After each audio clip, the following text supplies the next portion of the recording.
Into Nottinghamshire then for stage 4, predominantly 166.6 kilometres from a start in Sherwood Forest to a finish in Newark-on-Trent. And the expectation that once again it should come back for a bunch sprint. Olaf Koy extending his lead after stage 3 in the general classification and wearing the red, white and blue leaders jersey with a chance to make it 4 wins out of 4. Who would challenge Jumbo-Visma?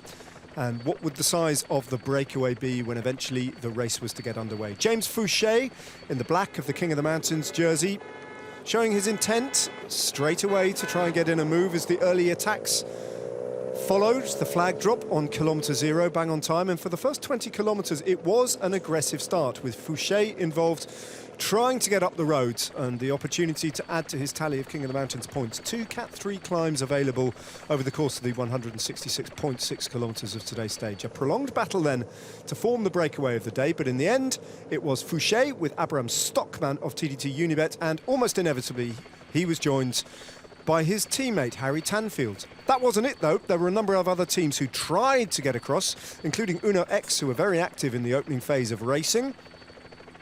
Trinity Racing also trying to fire a rider up the road, and repeated attempts by Uno X to make the breakaway of the day were shut down by a number of teams, most notably Jumbo-Visma, with Nathan van Hooydonk policing the moves.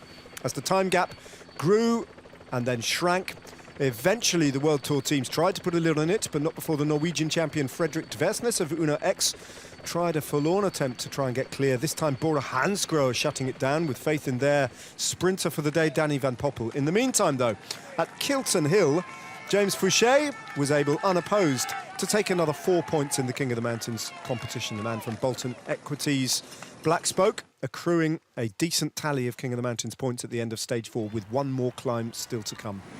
At that moment then, Jumbo-Visma had control of the peloton, let the gap grow to just over 2 minutes and then started to ride a controlling pace. The afternoon sun wore on, there was no wind to speak of on the day, and at the intermediate sprint of Booton, there was no real attempt to deny Harry Tanfield, with a smile on his face, another win at an intermediate sprint and a small cash prize.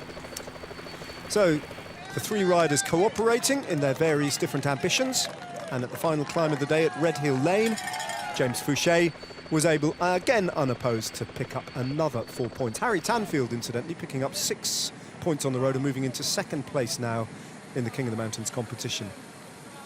That was the signal that James Fouché needed to drop back. His day done, and at no point in expending any further unnecessary energy, leaving the 2 riders from TDT Unibet out front with a gap that was no bigger than around about a minute.